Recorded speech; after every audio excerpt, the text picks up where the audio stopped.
대표님, 이번에 8.13 대책 보셨어요? 봤지. 이거 한마디로 정리하면 어떻게 얘기할 수 있을까요? 예전에 작년에 이제 9.7 대책 때 135만 가구를 공급한다고 했었거든. 그때 얘기 나온 게 닥치고 공급이라는 얘기가 나왔었어. 근데 난 이번 공급 대책은 한마디로 미친 공급이라고 얘기를 하고 싶어. 이번 대책을 보니까 크게 두 가지 측면인 것 같아요. 공급과 금융. 일단 수도권에 기존 말씀하신 것처럼 135만 호에서 추가로 23만 호를 더 공급하겠다고 하는데 이런 공급 실제로 가능할까요? 공급하겠다고 하면 공급하겠는데 과연 이게 시점이 중요하겠지. 조금 의아했던 게 뭐냐면 작년 9월에 분명히 135만 가구 공급을 한다고 했어. 135만 가구면 정말 어마어마한 물량이고 이 정도가 지금 서울 수도권에 공급만 된다고 하면 정말 우리가 말하는 부동산 안정화? 부동산이 안정될 수 있는 방법은 딱 하나야. 공급밖에 없거든. 근데 135만 가구 중에 공급이 몇 개 됐냐고. 공급을 좀 해놓고 다음 공급 대책을 저희가 135만 가구를 다 공급해봤더니 그래도 부동산 안정화가 안 됩니다. 추가적으로 25만 가구 더 때리겠습니다가 아니고 추가적으로 공급은 하나도 안 돼 있는데 이번에 또 몇만 가구, 25만 가구 물량을 더 공급하겠다는 거 아니야? 야, 이거 좀 비현실적이다라는 생각이 좀 들었었어. 그런데 지금 그린벨트를 풀어서라도 집을 막 더 짓겠다고 하는데 이거 어떻게 생각하세요? 그린벨트를 풀어서 집을 짓겠다는 얘기는 사실 우리가 처음 듣는 얘기는 아니거든. 매 정권마다 건드는 게 그린벨트밖에 없어. 부동산 시장이 과부하 걸려가지고 뜨거워질 때마다 항상 공급을 해야 된다고 생각을 하지만 공급할 수 있는 방법이 정부에서 할 수 있는 건 그린벨트밖에 없거든. 왜냐하면 그 이외의 공급은 다 민간 사업이기 때문에 뭐 재개발이나 재건축 같은 경우에는 민간이 하는 거잖아. 근데 이번 정부는 민간이 하는 게 싫대. 왜? 그 민간이 또 돈을 벌기 때문에 그러면 그린벨트를 풀면 되겠다. 왜? 그린벨트는 국가 거니까 정부에서 자기 마음대로 할 수 있는 게 그린벨트밖에 없어. 그래서 이건 사실 매번 나오는 얘기고 이게 사실 이번 정권이 임기라는 게 있기 때문에 이제 임기 안에 그린벨트를 풀고 다시 착공해서 입주까지 또 풀리기 전에 또 다시 정권이 바뀌지 않을까? 뭐 나름대로 재건축이랑 재개발에 대한 고민을 또 한 것 같긴 해요. 특히 재개발 같은 경우에는 동의율이 75%에서 70%로 낮춘다고 하는데 이 5% 낮춘다고 크게 이제 시장에 의미가 있을까요? 5%가 재개발 시장에서는 되게 큰 영향을 차지할 수도 있어. 왜냐면 일단 재건축은 70%잖아. 그러니까 재건축 같은 경우에는 다 동등한 상황이야. 단지 평수가 조금 크고 작고의 차이지 그 아파트 단지 사는 사람들은 다 똑같은 조건이 사람들이잖아. 그러니까 같은 조건이기 때문에 이해관계도 어느 정도는 편하게 흘러갈 수도 있어. 근데 재개발 같은 경우에는 정말 중구난방이거든. 재개발 지역 가면 빌딩 가지고 있는 사람도 있는 거 반면에 반지하 사는 사람도 있어. 그러니까 이해관계가 너무나도 복잡해. 그렇게 100명이라는 조합원이 있다고 한다 그러면 100명이 전부 다 생각이 틀려. 아파트랑 다르게. 그러다 보니까 이 100명 중에서 70명이 찬성을 했는데 나머지 30명이 아예 그냥 찬성을 안 할 수도 있어. 그래서 그 5%라는 것 때문에 이게 1년이 걸릴지 10년이 걸릴지가 모르는 건데 그 5%를 줄여줌으로써 아마 재개발하는데 사업의 속도는 붙는 거는 맞을 것 같아요. 정부가 여태 가계대출을 좀 억제하는 기조를 보였었잖아요. 그런데 이번 대책에서는 대출 총량의 목표를 1.5%에서 3%로 더 늘렸어요. 이거는 결국 더 부채를 늘리겠다는 걸까요? 자, 우리가 대출 규제 되게 많이 했었잖아. 대출 안 해준다. 근데 이번에 공급대책 발표하면서 오히려 대출을 풀어주겠다고 얘기했는데 그 대출을 풀어주는 대상자가 누군지를 봐야 되는 거예요. 일단 주택 있는 사람들은 대출을 안 해줘. 근데 현재 이제 실수요자들한테는 대출을 해준다는 거지. 강남에 재건축 아파트 많잖아. 강남에 있는 뭐 재개발 지역도 마찬가지겠지만, 근데 거기 사는 사람들이 이주비라는 거는 이제 그 집의 공시지가를 기준으로 이주비가 측정되기 때문에 그 지역에서 옮겨서 거주하기에는 이 금액적으로 이게 맞지가 않는 거야. 강남에 사는 사람이 이주비를 주고 그 돈으로 다시 강남에 거주할 수 있냐? 그게 불가능하거든.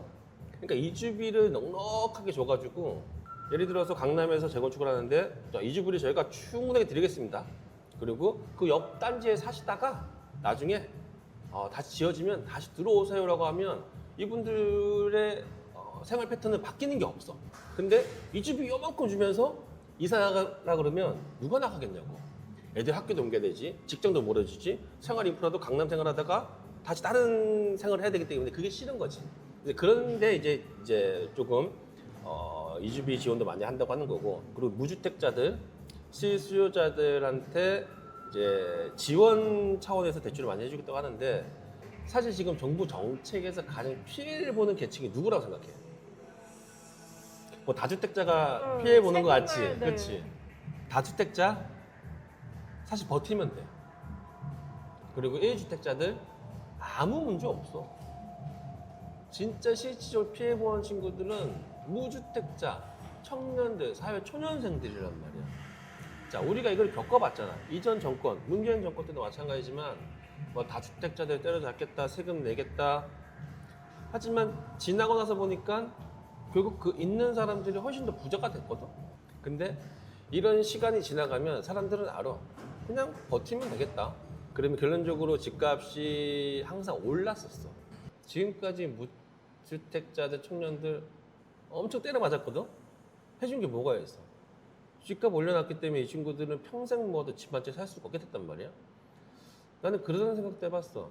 지금 대학교를 졸업하고 사회 처음 나오는 친구들 있잖아.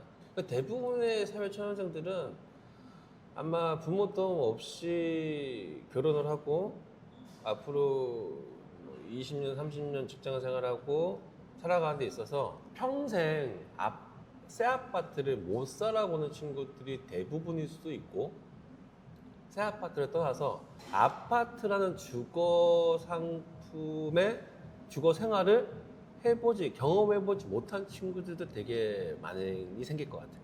비거주 1주택 전세 대출을 막았어요. 이거가 과연 아파트 가격 잡는데 진짜 도움이 될까요? 정부는 그거잖아. 불필요한 집을 가지고 있지 말라는 거야. 네가 만약에 비거주하는 집이 있다고 하면 내 생각에는 그건 불필요한 집이야. 네가 진짜 필요하면 거기 살던지, 아니면 그 집을 팔고 그 네가 필요한 집에 살아라. 집을 바꿔라라는 거지. 너가 가지고 있는 그 집을 갖고 싶어하는 사람도 있을 수도 있잖아. 그 사람한테 줘. 이제 그 논리인 것 같아. 그래서 그거는 시간 좀 지나가지고 이게 정말 효과가 있을까 없을까 봐야 되는데, 집값 잡는 데는 정말 미비하게 영향이 있지 않을까라고 생각이 들어. 이번 대책을 보면 그래서인지 이제 정부가 그러니까 비아파트, 즉 빌라 시장에 좀 주목하는 느낌이 저는 확 들더라고요. 빌라 사업자들에게 혜택을 좀 많이 주는 것 같은데, 대표님이 보시기에도 빌라 사업자들이 좀 혹할 만한 혜택일까요? 일단 왜 빌라 사업자한테 혜택을 준다고 생각해? 아파트 가지고 있는 사람은 주거라고 숨통을 쪼이는데 팔지도 못하게 하잖아. 사지도 못하게 하고, 아파트에 있으면 돈도 안 빌려준다고 하고. 근데 왜 빌라, 다세대, 비아파트 쪽에는 호의적일까? 본인들한테 명분을 만들어준다고 나는 생각을 하거든. 일단 이제 부동산 가격이 올라가면 가장 피해를 보는 사람은 누구냐면 부동산을 가지고 있지 않는 사람이 상대적으로 피해를 봐. 물론 나는 부동산은 없었기 때문에, 사지 않았기 때문에 피해 볼 것도 없다고 생각할 수 있지만, 내가 안 샀다는 이유로 가지고 있는 사람이 나보다 훨씬 더 자산이 이제 올라가는 것에 대한 상대적인 피해를 본다고 생각하는 거지. 아무래도 사회 초년생들이 그런 상황인 거고, 그런 사회 초년생들한테 혜택을 줘야 된다고 생각하고는 부분이 뭐냐면, 그런 친구들이 거주할 수 있는 집을 만들어 줘야 된다는 거야. 근데 주택 공급이라는 게 일단 아파트 같은 경우에 시간이 정말 오래 걸려. 만들 수가 없어. 몇 년 안 남았잖아. 근데 이 단기간에 뭐 짧게는 6개월, 1년 안에 만들 수 있는 이제 주거 상품이 뭐냐면 비아파트, 뭐 다세대나 뭐 오피스텔 같은 경우는 이제 만들어낼 수 있기 때문에 이제 본인들이 주택을 공급할 수 있는 방법이 그 방법이고, 근데 비아파트를 공급을 이제 하라고 얘기했더니 비아파트 공급하는 이제 분들이 내가 널 믿고 뭘 믿고 내가 공급을 하냐. 너 지금 뭐 부동산 대출 찾겠다고 난리치는 사람, 너 부동산 싫어하잖아. 근데 내가 너 어떻게 언급을 했더니 정부에서 이제 살짝 불러서 얘기하는 거지. 소형주택에 대한 우리 특례가 있어. 그러니까 신축 60제곱미터 미만의 신축 소형주택을 샀을 경우에는 이제 취득세, 양도세, 종부세 혜택이 있단 말이야. 이제 그런 혜택을 내가 1년 전 연장시킬 거야. 원래는 27년까지인데 내가 지금 미리 연장시켜가지고 그래?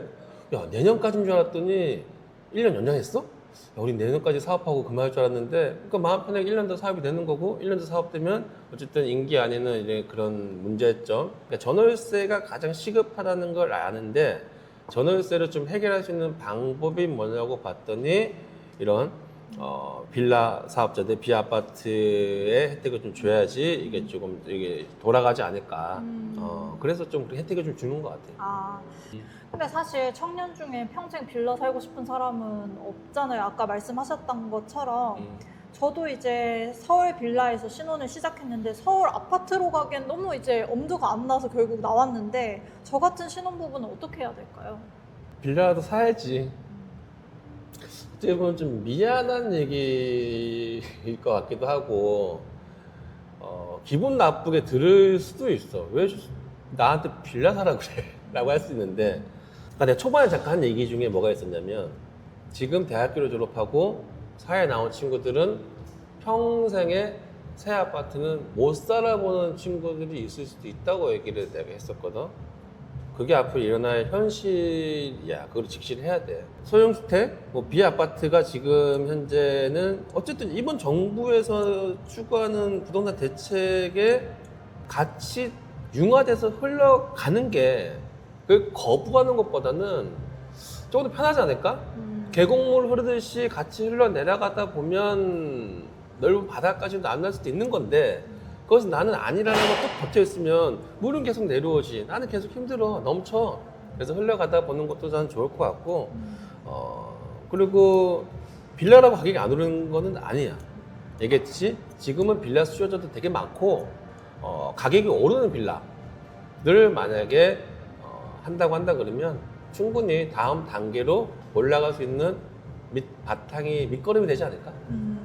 그럼 이번 기회로 좀 빌라를 사보려는 청년들은 어떤 빌라를 좀 눈여겨봐야 할지 좀 알려주세요. 어차피 우리는 부동산은 이제 가격이 많이 올라가는 부동산이 좋은 아파트. 그러면 빌라 역시도 가격이 많이 올라가는 빌라를 사면 되지. 아주 단순해. 그러면 다시 또 반대로, 그러면 어디가 가격이 많이 올라가는 빌라냐? 빌라는 가격이 안 오르지 않냐? 라고 얘기할 수 있는데, 맞아. 빌라는 쉽게 가격이 안 올라가, 아파트처럼. 아파트는, 서울 아파트는 다 올라가. 서울에서 나만 안 올라간 아파트가 있어? 아니야. 서울 아파트는 평균적으로 다 올라가. 근데 그 중에 조금 더 많이 올라가는 애가 있지. 그런 아파트가 어느 아파트야? 재건축 아파트란 말이야. 다시 태어날 수 있는 아파트. 새 걸로 바뀔 수 있는 아파트. 빌라도 똑같아.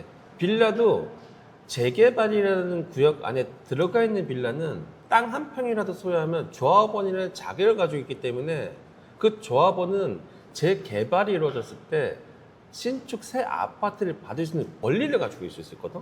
그래서 이왕이면 빌라들 중에서도 재개발 가능성이 있는 빌라, 그러니까 그 빌라만 보면 사실 이 빌라가 뭐 재개발 가능성이 있는 점인지 안 보이겠지. 이제 조금 더 큰 그림을 봐야지. 나무만 보지 말고 그 숲을 봐야 되는 거지. 그 숲을 보고 넓게 입지도 보고 노도도 보고, 좀 많이 복잡하기는 해. 사회초년생들이 보기에는 결정하기는 좀 힘든 보일 수 있지만 많이 공부해야지 뭐. 공부하고, 그래서 재개발이 좀 가능성 있는 지역에 빌라를 매수해서 거주한다 그러면 일반 빌라보다는 훨씬 더 큰 수익이 있을 거고, 혹시 잘 되면 정말 평생 살아보지 못할 새 아파트를 살 수 있는 기회도 가질 수 있지 않을까?